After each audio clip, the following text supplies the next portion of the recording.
Formerly suicidal redditors, what's something that kept you alive a little while longer and helped you to get through the dark times in your lives? I've seen each of these posted already, but for me it's a combination of reasons. Imagining the trauma I'd put my family through. Straight up fear of dying, but also the fear of surviving it. If I'm going to do it, I want to make sure it works, and that's not a guarantee. And I figure, what's one more day?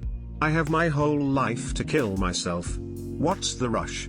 This one only works if I'm not fully drowning in depression though. Anime. The New Horizons probe. I just decided I needed to know what Pluto looked like. Thankfully things in my life improved between making that decision and finally seeing Pluto. When I was a teenager I was going through a rough spot, but I was really into Dragon Ball Z, which was super delayed in the US. I told myself I couldn't die until I finished the series.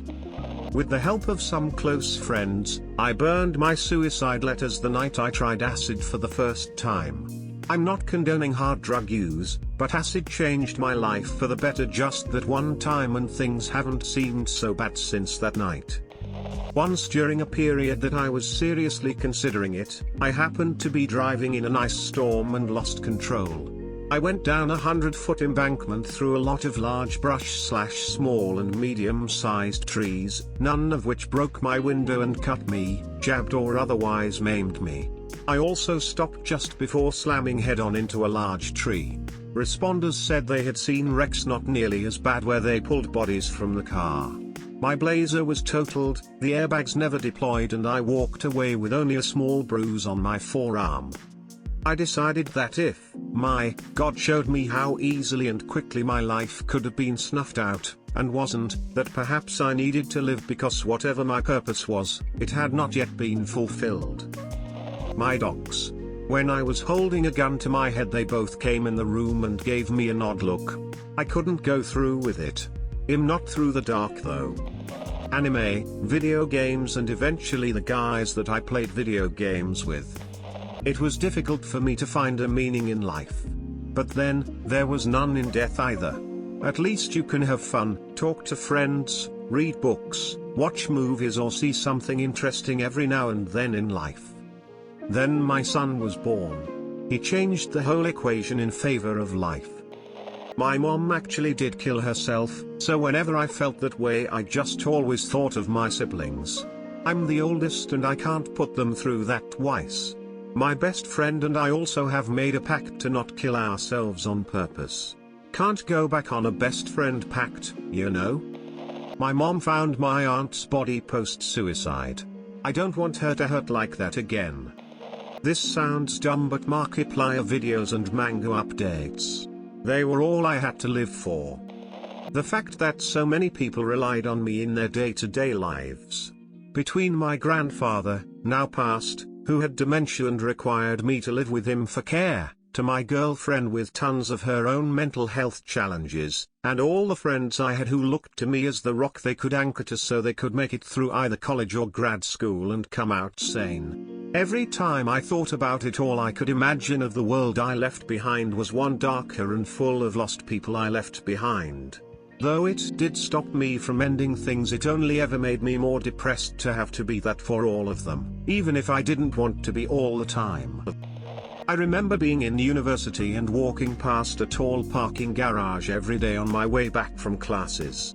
Every day I looked at the top and occasionally went up and just stared at the ground, seeing people walk by laughing or running in a hurry. I was so ashamed at myself for actually wanting to jump.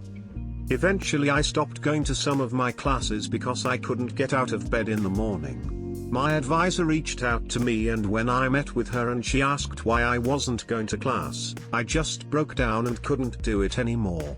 She was very understanding and super patient with me, even talking to some of my professors about my situation, so when I went in to talk to them, they wouldn't think I was bullshitting. If it wasn't for their understanding and patience with me, I probably would have killed myself.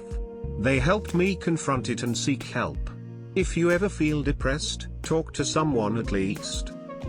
I just couldn't find a way to do it that wouldn't inconvenience someone else. The advantage of my self-worth issues at the time was I didn't think I was worth the bother to other people of cleaning up everything and investigating what happened, so I just didn't go through with it. I really needed to find this now. Every single day forward is a complete struggle, and I don't know how much longer I can keep going and keep acting like I'm totally fine to everyone in my daily life. It's exhausting. I feel like I lose a little more of my sanity every day, but reading some of this helped me realize I can never end my life. I'm just here ranting cause I have no one else to really talk about this stuff to. Thanks everyone for sharing their experiences, it really can help someone in need. My cat. 2 reasons. 1. My mom will use my death to garner pity and as another way of making those around her feel guilty. 2. If there's an afterlife, my nana won't be happy to see me there within the next 60 years.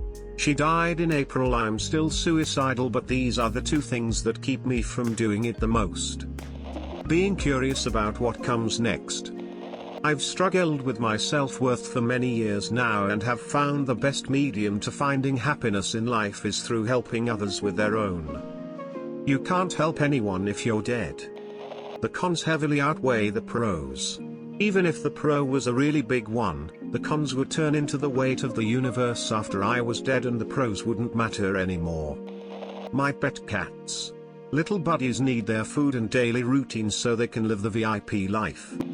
For me, as stupid as it may sound, Undertale and my emo music is what really helped.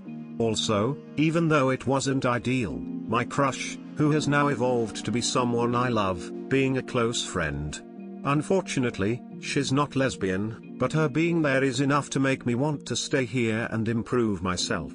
Undertale is what originally got me out, and she's what's keeping me out. Suicide doesn't end the pain, it passes it to someone else. I came across that quote during really dark times and it helped me put things into perspective. At the end I could not do that to my mother and grandmother who had just lost my grandfather. That death shook my family to their core, and pairing that one with mine would really send them over the edge. Kind of dark, but I'd seen some pictures of people who had shot themselves and ended up living. They had severe deformities and medical problems. The idea of failing and then forever dealing with the repercussions scared the shit out of me. My younger brother who also struggles with those thoughts, my cats and a fuck ton of medication. Unfortunately the medication is permanent, but it works once you find the right combination. A lady on the hotline told me to get a dog instead of a gun. I had been looking at them a couple times, had the money. But I missed my other dog and now I have the thing that keeps me alive. I have friends and family that would care, but the dog doesn't know any better and can't comprehend what would happen. So yeah, my dog. Probably not a popular or healthy answer, but rage. Anger and rage. The fuck you, am going to keep going because nobody, not even myself, expects me to. I channel the hate and anger I had towards myself outward into fuel to push me to succeed. If I can kill myself at any point, then what could possibly bother me? All the problems could be wiped away in a few minutes, so why let them bother me? Why even care? Might as well see what happens next, because my great-grandma was 18 in 1945 and died last year. Just imagine what amazing tech could be achieved in my lifetime. I'm too curious about the future, and none of the problems bother me because I'm bigger than them, and so are you. Keep on trucking. Cat. Everyone's gonna die either way. Didn't want to make others sad over me. Felt bad. Decided might as well stay and see if I can actually make life better. Nothing's been better yet, but still trying. 4 things I focused on: God, family, friends, self. My religion tells me that suicide is wrong. That worked in my favor. My family would be devastated and would have blamed themselves for not having stopped me in some way. I couldn't put them through that. Friends, I had a few friends that knew things were rough, though didn't know the extent of it. Some of them were going through their own stuff, and my suicide would have been very bad for them. Self, I was too nervous and scared to do something to myself. And #X200B. Unfortunately, it isn't something that is easily transferable to another person in a tough position. But, if you are someone who is struggling, or if you know someone struggling, keep the focus on the people that care about them and that they care about. That may not be family or the obvious friends, so keep that in mind. Procrastinating. It seemed like too much effort, so I just put it off until the next day. Repeat as necessary.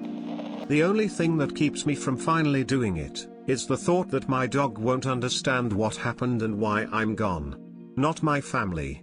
Not my friends.